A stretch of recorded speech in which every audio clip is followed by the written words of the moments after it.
I'm Maurice Hirsch here in Jerusalem. We will be joined shortly by the president of the JCPA, by Dan Diker, and our special guest today is advocate Michal Cotler-Wunsh, and she's Israel's Special Envoy for Combating Antisemitism, and that's what we're going to talk about. The anti-Semitism that really seemed to have sprouted out of the 7th of October, whilst it may have been thought that Israel and Jews would in general enjoy a little bit of sympathy around the world as they were slaughtered. The opposite seems to have been the case. But as usual, we'll start with a quick update on what's going on around the different war fronts. In Gaza, IDF forces are continuing on with their attacks on the terrorists. In the Jabalia area in the northern Gaza, IDF forces uncovered a truck loaded with long-range rockets, which were meant to be fired by the terrorists towards Tel Aviv and towards the center of Israel. We've seen the continuing firing of rockets, even though the IDF forces are acting and operating on the ground. And that's one of the sources, these trucks. It brings up and conjures up memories of the Gulf War and even of the Second Lebanon War, when the Air Force was hunting these rocket launchers, missile launchers, all over in Iraq, in southern Lebanon. That is also the case also in the Gaza Strip. Israel's operations in the Gaza Strip have also continued and expanded further south, both into Khan Yunis, as we've already reported, and today a substantial additional attack on Rafah, going south towards the border with Egypt. The terrorists themselves are continuing to fight on, although there are some reports of discussions being held to possibly reach a second ceasefire 2 weeks for 2 weeks, in order to possibly consider allowing Hamas to play out the lie that it's been telling, that it doesn't know where all the hostages are, and to bring to about their release. In the north, we are continuing to fight this war of attrition with Iran's second proxy, with Hezbollah, continued firing of rockets and anti-personnel weapons and anti-tank weapons directed at Israeli soldiers and civilians. Dan, welcome. We're just giving the quick update. And the war there of attrition is continuing on.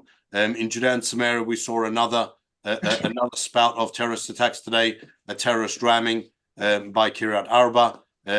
We're still waiting for clear details as to what exactly happened there and what the consequences of that attack are. IDF forces also operating to arrest terrorists there. Israel, within the Green Line, within the armistice lines of 1949, the quiet has been kept, and we've seen no real incidents going on there.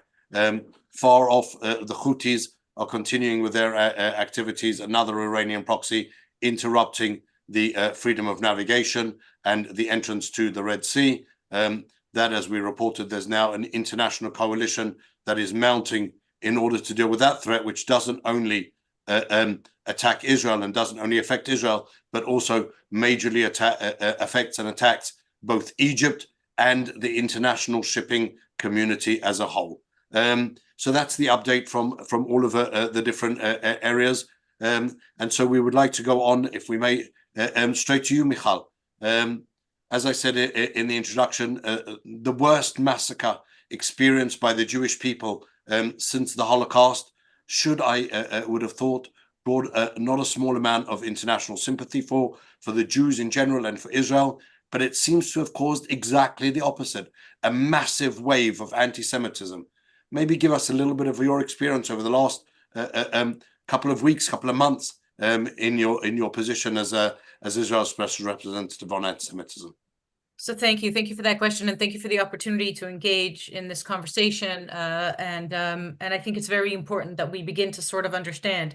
So, as you said, Maurice, you would have thought, right, that after the atrocities, the war crimes, the crimes against humanity, I don't need to repeat here, but the devastation that happened on 10/7, and I intentionally call it 10/7 because, like 9/11, it should have changed the way that we see the world. It cannot be that the day after 10/7 is the same as the day before 10/7, and yet, not days, not weeks, not months, certainly not years after the atrocities of 10/7, there was an immediate response that not only denied, but justified, supported the perpetrators, and attacked Jews around the world on campuses, online, and on the streets. And it began immediately. I'll share with you that as Israel's Special Envoy for Combating Antisemitism, really newly appointed just a few weeks before the war, but as somebody who's been in this sort of front lines of tracking, I'll call it the co-opting and weaponization of international law and human rights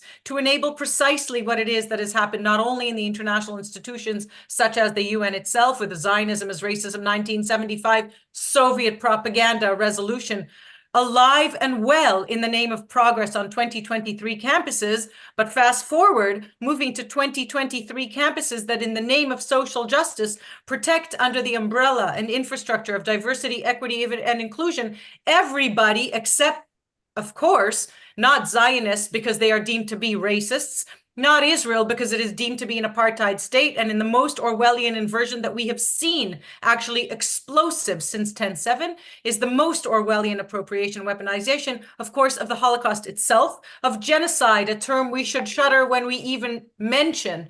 Genocide appropriated even as those war crimes, crimes against humanity, if you will, the context for which it is called for the genocide of Jews on university campuses, but university presidents of Ivy League universities are unable to say that that violates their codes of conduct, where we have to be clear, those codes of conduct would not allow for the call of genocide of any other group or individual on campus.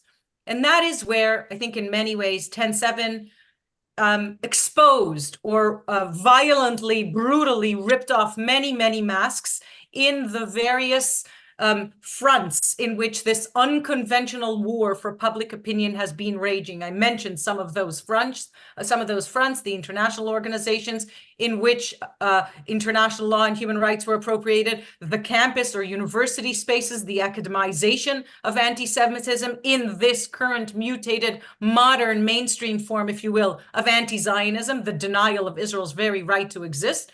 And of course, the social media piece, which we would be remiss if we didn't understand the importance of, including a complete co-opting and weaponization of all of those terms I just mentioned offline in the online spaces, from Hitler was right to the appropriation of Holocaust and of genocide to actually launch and engage in attacks of Jews. And that is why, actually, just days after this existential eruption, attacking the state of Israel on the front lines of civilization. So the war that is raging is not just against the state of Israel, the Jew among the nations, and it is not just against the Jews in the various countries that are now attacked in the wake of those atrocities, which we would have expected would have at least given a little bit of sympathy, let's say that, for not only those Jews, but for their nation state Israel, but in fact, in the affront on civilization, on our shared values of life and of liberty.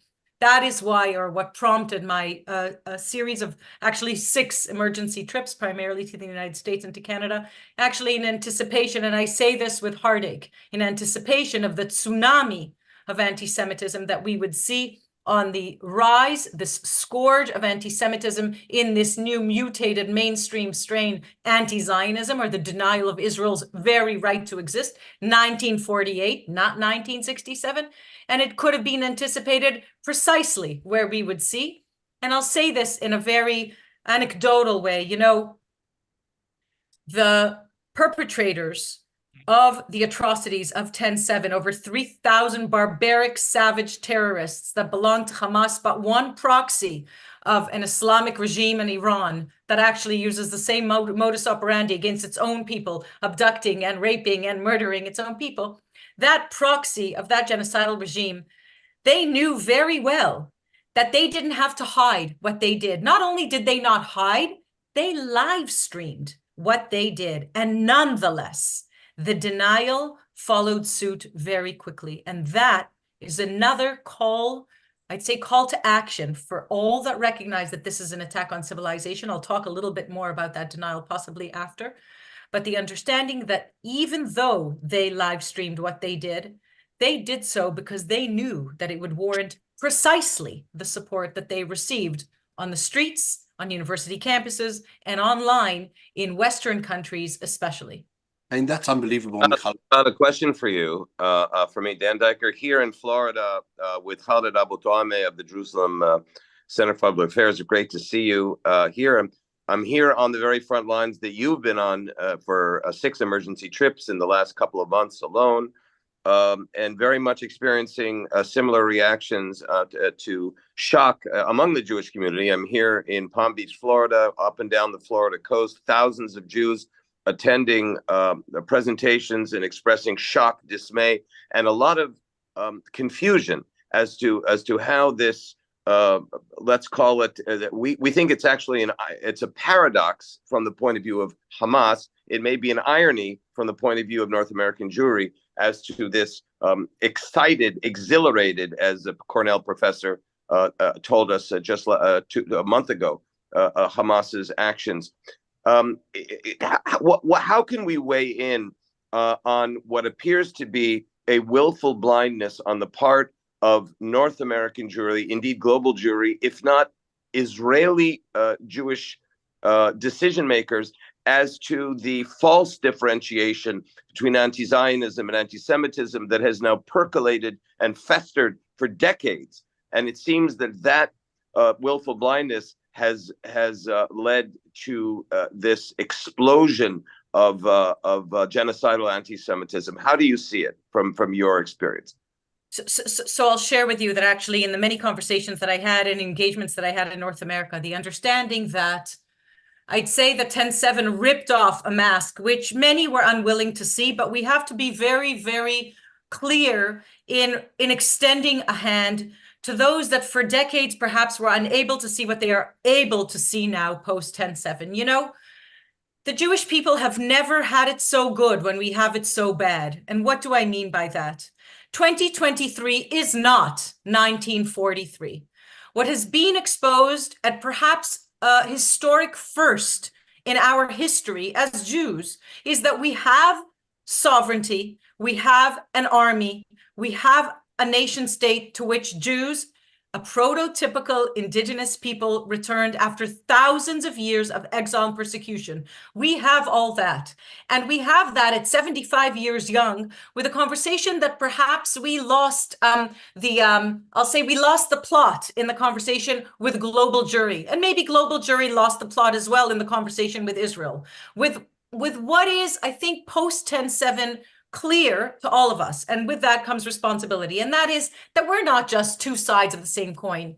We are one side of the same coin. Yeah. Meaning the clear connection between not just the safety and security and well-being, but the thriving of Jewish communities around the world and the thriving and safety and security and well-being of the state of Israel as the nation state of the Jewish people could not be clearer on and post 10/7, not just with the anti-Semitism that fueled the atrocities, but actually unfathomably for many. And we have to be very, I'd say, patient with the fact that it's unfathomable for many, because many of us who've been tracking this sort of feel like saying, have you been living under a rock? What did you think was going to happen? But there is an opportunity there alongside the great challenge to make that accessible to many who thought the following: if I just shed that Zionist pound of flesh, I can be a good Jew wherever it is that I live. And what 10/7 and more importantly, the responses to 10/7 clearly indicate to those many people who thought that they belonged to what is known as progressive circles is that that is not progress at all. Meaning the illiberalism, and I actually think that those of us that cherish liberal values that were appropriated and weaponized have a greater responsibility at this moment to transcend real and perceived differences and reach across them in order to make very clear that the line in the quicksand that was exposed on 10/7 is not between what we're holding on to for dear life in differences of between, yesterday's right and left and religious and secular and pro-reform and against reform and geography and whatever else we may be holding on to. The line in the quicksand that was drawn, not just in the barbaric atrocities, but in the responses to the barbaric atrocities that were unable to unequivocally condemn the barbaric atrocities without the false moral equivalence, what that exposed is that the differentiation is between those of us who happen to like the civilization which we have built for better and worse and which still needs improvement, and the genocidal terror, not just organization, because we mentioned the other proxies of a murderous Islamic regime in Iran, whether it be the Houthis or Hezbollah or others, and of course, the axis of evil, if we'll call it that. I just spoke at a security conference where they were called the Crinks, right? China and Russia and Iran and North Korea, very, very clearly understanding, and maybe I'll go back to the denial piece to make this point anecdotally, that if you can deny and justify and support and attack Jews in the wake of 10/7, then why not do all that in the wake of 9/11? And guess what?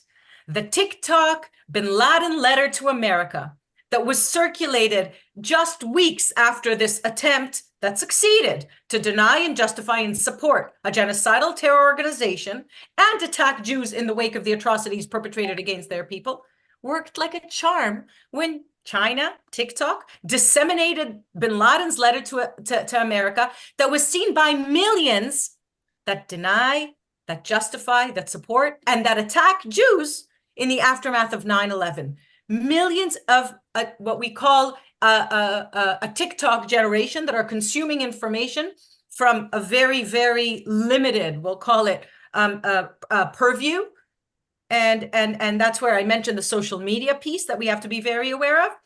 And I think that in the engagement with, if I go back to diaspora or to Jews around the world, though I don't think we should restrict ourselves to Jews around the world, but first and foremost, when we engage Jews around the world, this is not just a moment of challenge, it's a moment of tremendous opportunity. There are 6 million boots on the ground where you are right now, where I was for the last several months since the war. 6 million boots on the ground that have to understand that in the unconventional war for public opinion, they are on the front lines right where they are, where Israel is fighting on the physical front lines and the entire Israeli society is deployed, as everybody may know, where Israel may just be that first line of defense on the physical front.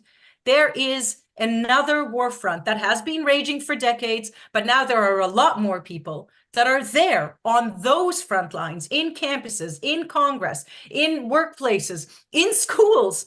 And the war is raging there. And I'll say it impacts not only Jews, it impacts not only their nation state, the state of Israel, it impacts American democracy. It is the foundational principles of American democracy, and we can delve a little bit deeper into that if you will, if you'll want, that are actually under attack. And the ability, and that's where I would say it's not only singularly for us to extend and reach out to Jewish communities around the world, but actually for Jewish communities around the world to engage in the countries that they are a very, very important part of, and ensure that this is understood, that what 10/7 is a national security threat. The anti-Semitism that is the response to 10/7 is a national security threat for whatever society has enabled it to fester, percolate, and permeate. And that now, and you don't have to look very far, in attacking Jews, whether it's at Penn Station with Elisha Wiesel being told to remove his flag rather than the person harassing him being told to remove his mask, now that it has become a danger, it's not just a danger to individual Jews. It's not just about safety and security of communities that beef up the safety and security of schools or synagogues. It is, in fact, about the foundational principles of life and of liberty, of the foundations of democracies that are at risk, and that this may very well be that last moment of the red alert siren ringing. We hear it here. In all of my trips, I keep saying it's very hard to relay a feeling. I know that there is an existential war that is raging right now in Israel, but our challenge is to relay the feeling that that existential war is raging not just in Israel. And that is indeed a very big challenge, Dan. That really is part of the problem, Michal. It's this understanding that not only the younger generation, as you said, who are fed on this life of TikTok, that's where they get their information from, and that's where they lack really any type of real knowledge, context, or ability to understand what's going on here. Them you can possibly excuse for their ignorance, but how does it get to the stage where 3 presidents of top universities are unable to say, if they were asked that additional question, would it be legitimate to call for the genocide of, don't Any other misunderstand group. the question, of people of black skin? How could they possibly have ever responded that it's all about the context? That would never have been accepted. That would never have been a possibility. So how can they dare to say that, having prepared themselves, having gone through these answers with their legal counsel before the hearing, obviously? How can they still turn up at a congressional hearing and say it's all about context, calling for the genocide of Jews? So I'll share with you that in my role and before, but over the last 2 months since 10/7, I've met with many university presidents behind closed doors, including many of those, or 2 of those that appeared in that hearing. And I'll share something that I think is very important, which I said to every single one of the university presidents, those that were in the room that day, and which I said to the very same committee when I briefed it the following day, the day after the hearing. Look, having researched the regulation of speech on university campuses, about 10 years ago, I began that research. It was clear that we would reach this moment. It's not a surprising moment, right? When I began my own research, we were at trigger warnings and safe spaces and microaggressions, way before the DEI infrastructure. And that's before I even say that in the DEI infrastructure, E does not stand for equality, but for equity, which is a very, very different notion. Equity is almost a Marxist notion, right? It measures results, not equal opportunity, but equal results. It basically does away with meritocracy. In many ways, what 10/7, or even more importantly, the responses to 10/7, including that hearing with the 3 university presidents exposed, is not just, as you said, the double standard in the application of the DEI infrastructure, which I would say, dayenu, right? Every time that anybody asks me anything, I pass it through the double standard or the single standard prism, if you will.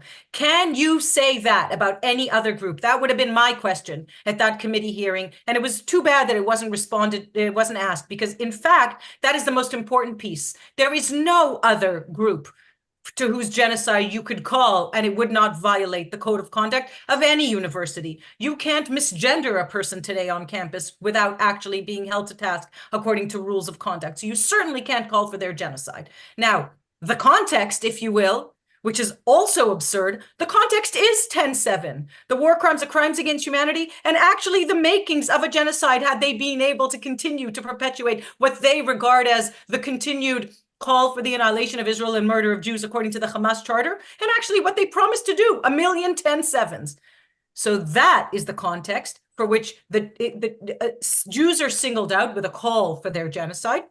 That does not necessarily, depending on the context, violate the rules of conduct, but the most important piece for me, as somebody who believes that universities are critical in teaching people how to think, not what to think, how to think, is it's a moment of reckoning in that line in the quicksand, if you will, that's being shown to university spaces themselves.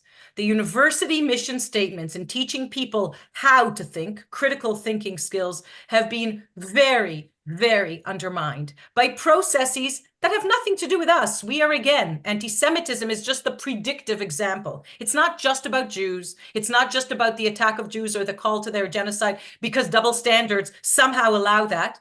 It's way beyond that. It is a moment of reckoning for university spaces. That's why, for me, it's not about those 3 specific presidents. There is a systemic and systematic process that has enabled this. And if we do not insist to turn back the clock or to reclaim the role and mission of universities for the pursuit of knowledge, then 10/7 has exposed something that all of our societies are going to pay a very, very big price for. If universities are places in which students are taught what to think.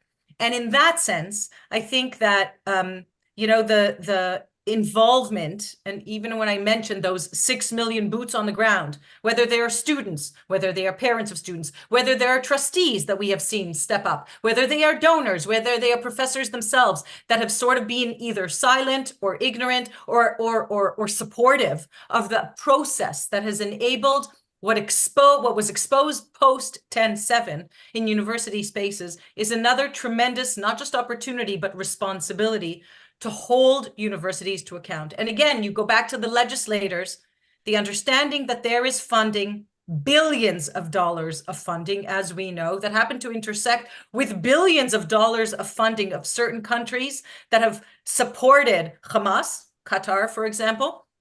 That is something that is going to have to be, I would say, demanded of legislators in the various countries, holding to task and demanding transparency and understanding, or following the money, if you will. And many of our peers are very busy with that as well. The importance of understanding that a professor can be exhilarated at Cornell after decades of Zionism as racism, 1975 UN resolution, but post-2001 Durban Conference Against Racism, with 22 years of Israel apartheid weeks on all of those campuses. So we have 22 years of graduates as professors, as corporation heads, as Congress, senators, and legislators, and so on. So that is, I think, in many ways, what was exposed for universities separately and together with the multiple fronts in which this war has been raging, and that demands that they be held to account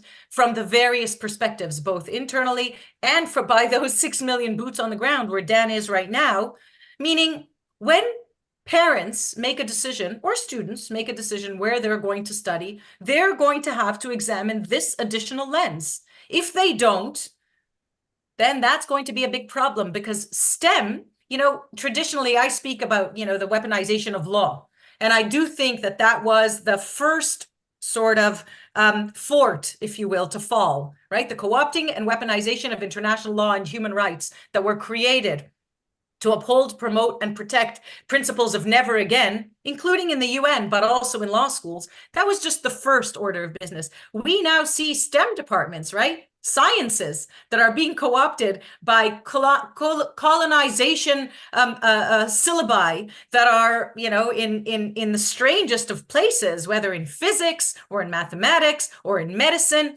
And that is a call, to me, a call to action for the societies in which these are percolating as a further step that undermines, as I see it, democracies. Or the foundations of democracies. And in many ways, anti-Semitism, again, there too, is just the predictive example. Michal, there is a narrative that prevails among even the greatest supporters of Israel in the Jewish and non-Jewish communities in North America, as I'm sure you're profoundly aware and have worked on as a former parliamentarian in the Israeli Knesset, and that is the reflexive question that emerges immediately after the condemnation of the 10/7 atrocities is, what about the two-state solution? And I say to them, that very question reflects a total misunderstanding of the new reality in which we find ourselves.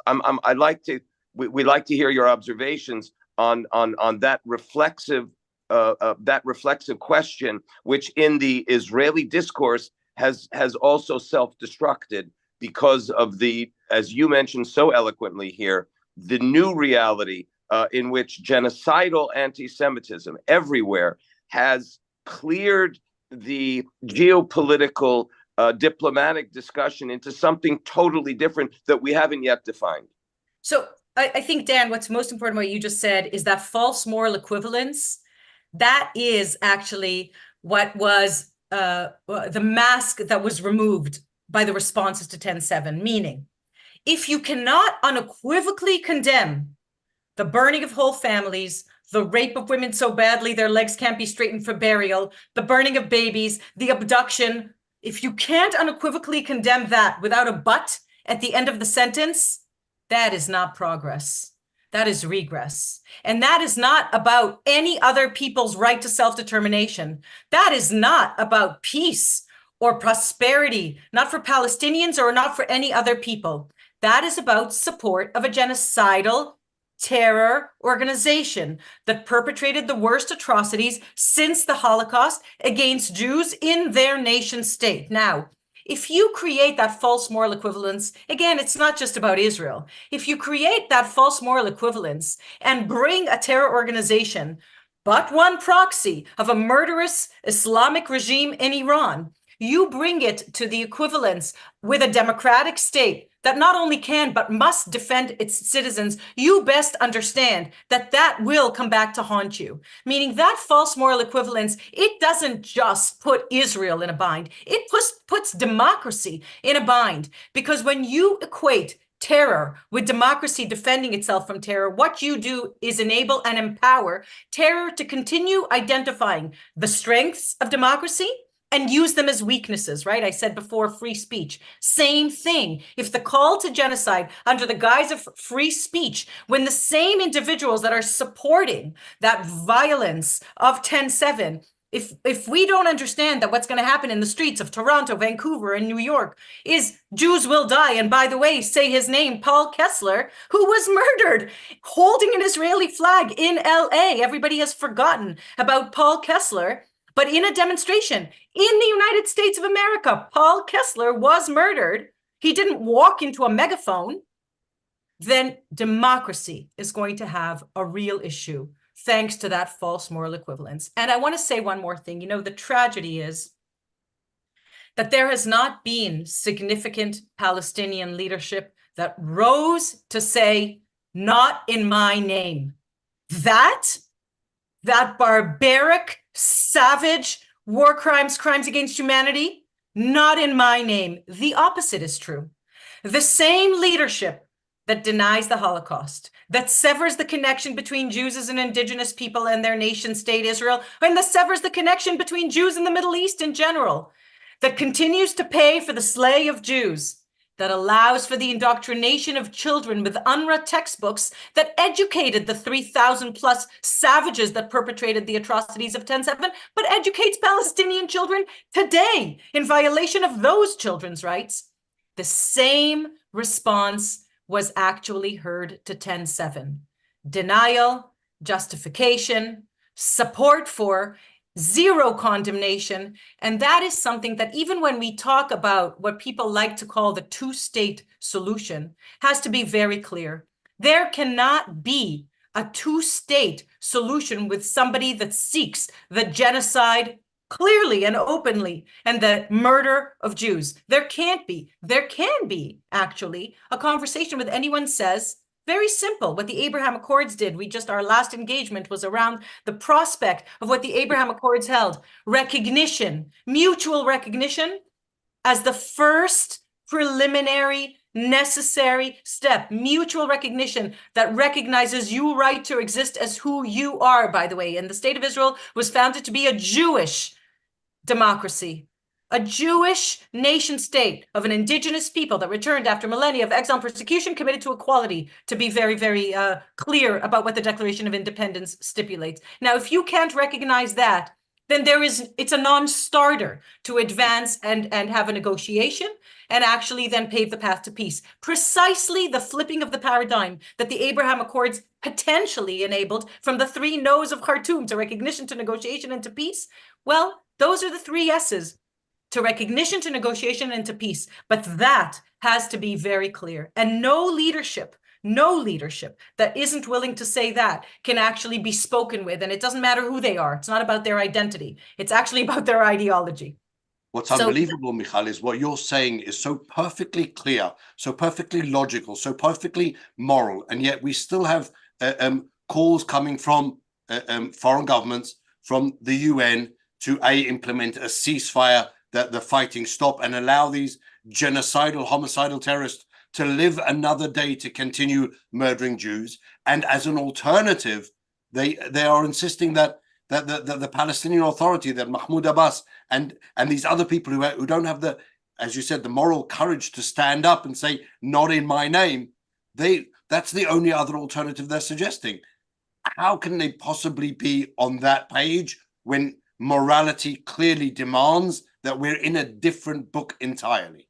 So, I'll share, and I spoke about this at the UN as well. Of course, in many ways, the UN is one of the most devastating infrastructures created and actually enabled with impunity to co-opt and weaponize precisely what it was meant to ensure, which is that never again, right? And we just marked actually 75 years to the Convention on the Punishment and Prevention of Genocide, even the term genocide, which, Raphael Lemkin had to create a term that would enable to capture the atrocities of the Holocaust. Even that has been in that institution appropriated and weaponized against the nation state Israel. And I actually think that in that sense, we have a very important responsibility, and that is not only to speak the language of rights and to reclaim the language of rights, including, and I've said all kinds of words that I believe we need to reclaim, indigeneity. When I speak to young students and I say, I am a member, you are a member of a prototypical indigenous people, invariably, that's the first time they've heard that,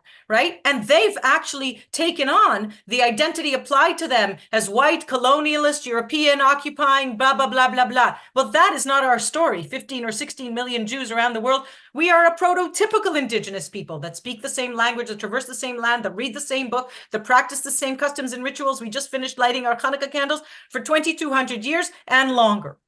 But that's not the only thing.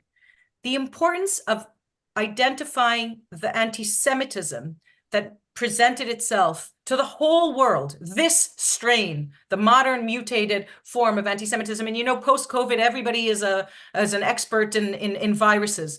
When we understand that the oldest, most ancient hatred in the world, Jew hatred, actually survived over time by mutating like a virus. And we understand that in order to inoculate against a virus post-COVID-19, we all understand this, it's not enough to just inoculate for some strains of the virus or the old strains of the virus. They don't disappear. They don't die. They just mutate. So you have to continue inoculating against the strains, let's say, of Holocaust denial or blaming the individual Jew for what the government does. But you also have to inoculate against the new, modern, mutated strain that has presented itself in full form, and I've said it a few times, anti-Zionism, and we have a definition, the International Holocaust Remembrance Alliance definition, with all of its examples, not just what's in the neat little box. And if there's anybody here listening that hasn't read the IRA definition of anti-Semitism, please do so. It is a critical resource, and it's precisely what it was meant to be. It's a working definition, because, and I say this often when people ask me if it shouldn't be legally binding. The minute that you make something legally binding and it's a closed set, you've done something which we know, sadly, I say this, will happen again with Jew hatred, which is it'll mutate again. There will be another example that we will have to add to the current International Holocaust Remembrance Alliance definition of anti-Semitism, because, as I said before, anti-Semitism has mutated over thousands of years to enable it to thrive and survive and actually exponentially infect societies, spaces, and places, including through university campus. But the IRA is a critical resource now, more than ever. And if I would add the one more call to action for ourselves, our 75-year young, miraculous country, it is that we have to speak this. It is that we have to demand, through the lens of this identified, mutated form of anti-Semitism, and prioritize that be the lens through which it's not personal. It isn't, again, just like I said about the university presidents, it's not personal for me, and I don't care who the Palestinians, they're very capable of choosing their own leadership. What I do care about is that it is a leadership that is not peddling anti-Semitism of the old strain or of the new strain or of all the strains, that do not violate the IRA working definition of anti-Semitism. And that is a demand that we have to present to our friends and to those who are not friends, but at least will expose that they're not necessarily friends, and say very clearly, there is a definition of anti-Semitism. It is the result of a long democratic process. It was adopted by over 30 countries, by over 1,000 entities, and it is a benchmark, which I am a member now of a coalition of special envoys for combating anti-Semitism. I say this with tragic, sort of understanding. There are over 30 special envoys for combating anti-Semitism before 10/7, meaning all of these countries recognized the scourge of anti-Semitism on a huge rise, and that's before the hundreds of percentages, if not 1,000+ % rise in anti-Semitism, depending on where, in which country, in which geography, or online. Michal, can I ask you a question when you're done here? Yes. So just to say the importance of that as a looking glass for the way that we advance as a country at 75-year young, because we're not only the state of Israel in which half of us live, we're also the nation state of the Jewish people in which the other half doesn't live. And with that comes a whole additional set of responsibilities, including identifying and combating anti-Semitism ourselves as a country, as the nation state of the Jewish people. Michal, there appears to be in the IRA definition, so defined as a working definition, an inherent weakness in the sense that, while I heard you say now, and compellingly, that it's a working definition because it is in fact going to have to accept other mutations of anti-Semitism to include in that working definition.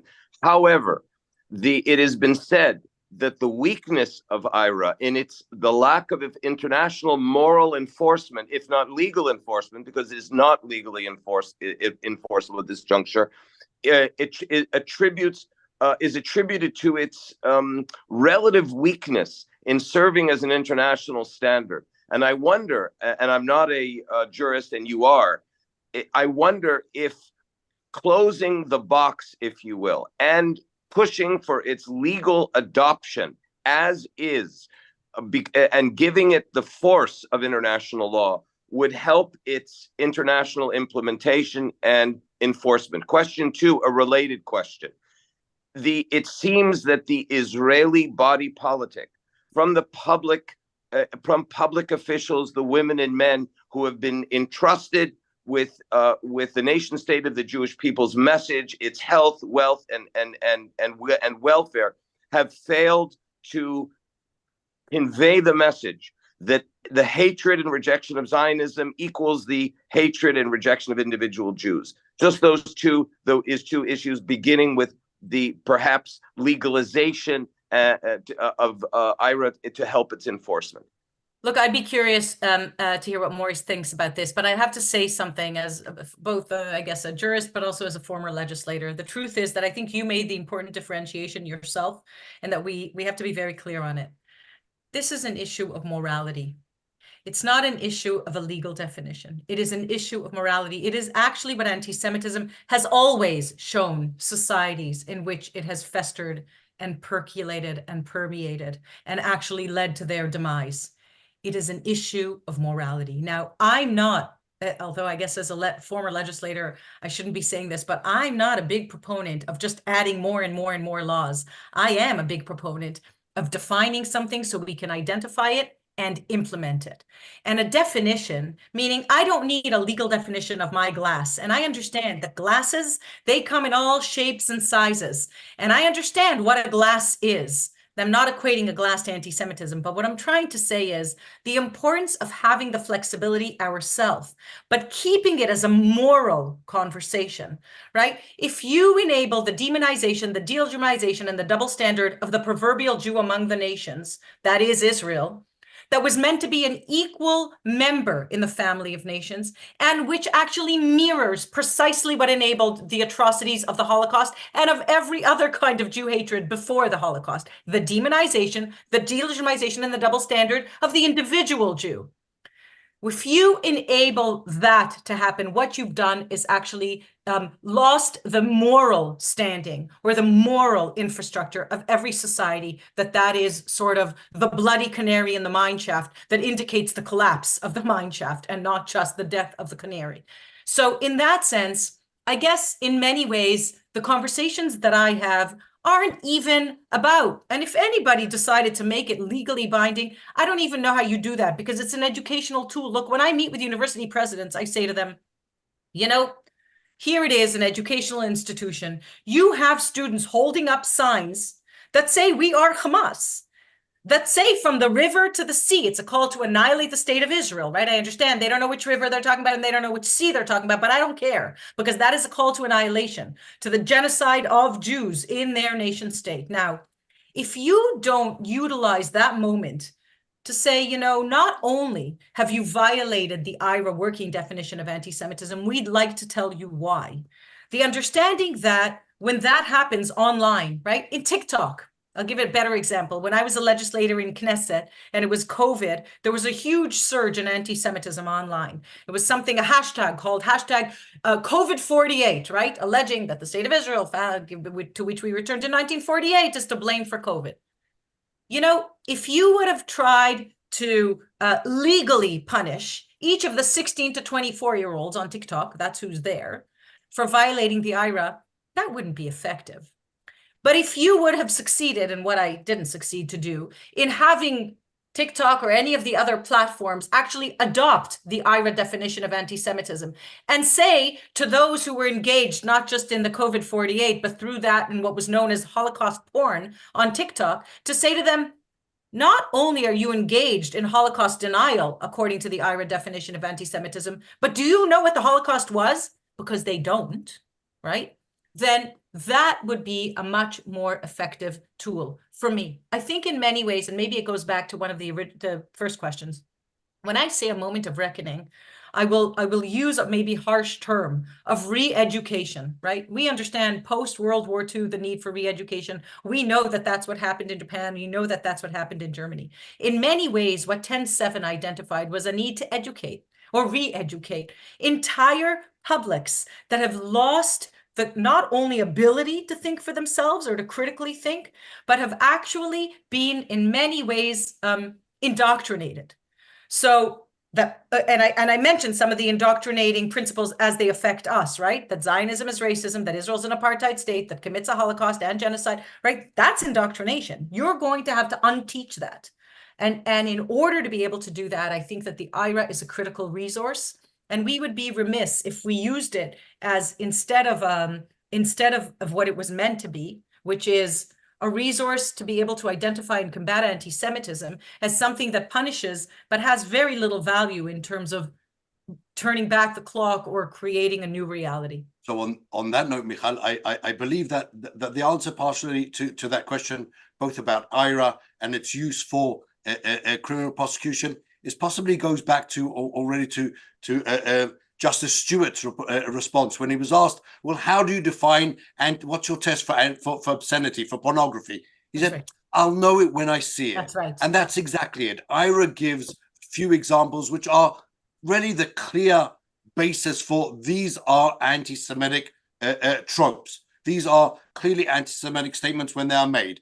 But closing that definition and saying this is an exclusive lift and saying, well, this is anti-Semitism, I think would possibly be counterproductive, because it should be left as I'll know it when I see it. Saying and accepting that a call for genocide of Jews is acceptable only given in the context, I don't think would necessarily come into the IRA definition, but really it's clearly. But the double standards would, but the double exactly and they're it's there. allowing that double standard, because it would never be allowed to be heard about anyone else, about any other community, about any other population, and yet within that context. Now, I have to just ask you one of the questions that we've been asked during the session, just to finally wrap this up, Michal, two questions that are interrelated. Firstly, would you recommend that Jewish parents not send their children to these like top class universities because of the rampant anti-Semitism? And the second question, which goes on for that, is this only a problem for the universities? Is it only a problem during the war, or has October 7 and the events that followed it, this burst of anti-Semitism, opened a bottle and let out a demon that it's almost going to be impossible to return? So I'll say this. October 7th didn't invent anything.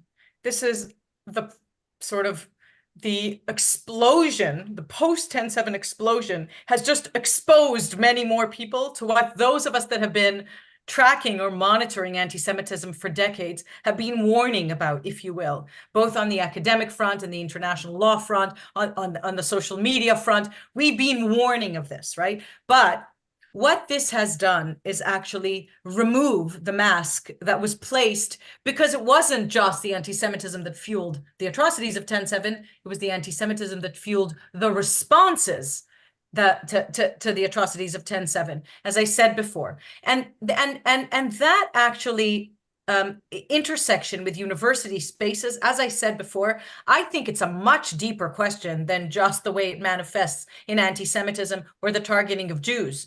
I think it's a much deeper question in terms of what it is that are the foundations of democracies, or the mission of universities in teaching people how to think and not what to think, that we should explore when we're choosing universities, right? So when you ensure that, you're sending your son, daughter, child to a university, what is important to you? And in many ways, the willingness of parents to just send their kids to Ivy League universities with an assumption that they will then not only get a good education, but get a good job has to have a big question mark above it, right? Not to mention the law firms and others that have leaned in to say, you know what? I don't want lawyers that support Hamas working in my law firm. I don't want that. So it is definitely something to consider, or a prism through which I would consider which university to send your students to. But with regards to avoiding the spaces and the places of where we are, I actually think that that would be a big mistake. And in many ways, I engage parents of, I know we look at kids, 21 and 22-year-old kids or 20-year-olds on campuses in North America. But for me, as a parent to 3 of my own kids in the Army, and the youngest not yet in the Army in high school, I often say, you know, this is a war, and it is a war on our shared civilization and humanity. And in war, we lose friends. And every day, as some of you here know very well, we are losing friends. We are burying our children's friends and our friends' children every single day. That's not to say that the kids that are on the front lines of the campus should, God forbid, lose their lives. That's not to say that. That is to say that in war, we have to be willing to lose friends at work, at university, in Congress, everywhere that we are, when we lean in, and there is a war raging. And I don't think that it affects Israel singularly. I think, as I said, that it affects the foundations of democracies, including that of the United States of America. And in this moment of reckoning, and we see more and more people, I don't have to name them here, that have leaned in to say, this is not something that I'm going to walk away from. 10-7 exposed for whether it's donors of universities, trustees of universities, faculty in universities, parents and students in universities. And this is a moment, and maybe it's an answer also to the question you asked before about the false moral equivalence. The best and most important response to the false moral equivalence that we have seen in from all kinds of directions, whether it be governments, legislators, or others, the best kind, or professors, the best kind of response is moral clarity and courage. This is a moment for moral clarity and courage. And there is moral clarity and courage that I believe that this young generation, who is very, very in tune with something that we didn't mention, a word I didn't mention yet, and that is the word identity, reclaiming identity that says, Zionist? That's integral to my identity. You cannot ask me to just shed that Zionist pound of flesh. Everybody in my world and in their spaces gets to self-define as anything that they want to self-define as. Well, I get to self-define too. And I expect all of those principles and infrastructures, whether they be DEI or not be DEI, whether we change, the E back to equality, I hope so, or whether it remains equity in the meantime, they apply to me equally and consistently, because as we know, and we've mentioned double standards several times, the application of any principle selectively actually collapses the entire principle. It will not be there to protect anybody. So the ability to engage this generation of students that I believe in very deeply and give them the tools through not necessarily always the knowledge that they feel that they're missing, but through identity, which this generation knows to speak of very well. And reclaiming that identity, that understanding that Zionist is integral, and it is, to the identity of most Jews. But even if I am alone, meaning even if many Jews decide that they do want to shed that Zionist pound of flesh, and there are many non-Jews that self-define as Zionists, the understanding that if everybody else gets to self-define, so do I. And I get to do so on campus, and I get to do so in my class, and I get to do so in my workspaces, and I get to do so in Congress. And nobody will allow that continued Soviet propaganda, Zionism is racism, in the name of progress in my circle. Now, that means that we have to be, as I said, in war, be willing to lose friends, maybe a job, maybe the comforts of something else. But there is a war raging. And I think that in this existential moment, it is a war that we can only fight together with half of us being the Jewish people here in Israel, and half of us boots on the ground in other places where that war is raging. That I would say is a very sad analysis, Michal, that Jews have to suffer, even losing jobs, losing friends, whatever it is, just for really living their Jewish identity and expressing their Jewish identity. That's something which, unfortunately, is that greatest expression of anti-Semitism, crushing the Jew. Dan, give us a closing remark. Unfortunately, our time has overrun out. But I do want to say one thing. 2023 is not 1943, meaning we have a state, we have sovereignty, we have an army, and we have Jews in relative safety in the rest of the world. So we have hope. But hope, as the late Rabbi Sachs taught us, takes action and courage. It doesn't fall from the sky. So just so we don't end on that very sort of low place, and Dan will add. I think we should end on Michal's notes. In my experience, this has been one of the most clarifying, articulate, compelling sets of observations by anyone we've heard on this topic. And I think we should leave it there and just extend our thanks to Advocate Michal Cotler-Wunsh, a fellow of the JCPA, the Special Envoy of the State of Israel for combating anti-Semitism. And I hope that Michal will come to the center as I return next week. I will say we're here. Khaled Abu Toameh, Hussein Abu Bakr Mansour, and I, and Arina Zuckerman too, have penned a book called Jihad on Campus Unmasked, just to quote Michal's use of that word, unmasked. And we're looking to advance a major initiative in North America along the lines that Michal has spoken about with her great observations. And I would invite all of the people on this call, if you're inclined, to please support us in this initiative to whatever degree you're able to. Financially, we're completely supported by private donations. We are going to be focusing very much on these initiatives that the principles of which Michal has spoken about, and our great hope and wish that Michal will be a guiding force in that initiative that will be uniquely carried forth by the Jerusalem Center for Public Affairs, boots on the ground in Jerusalem, and the boots on the ground in all other cities across the Western world. Thank you ever so much, Michal and Maurice, for all of your wonderful leadership observations and commentary.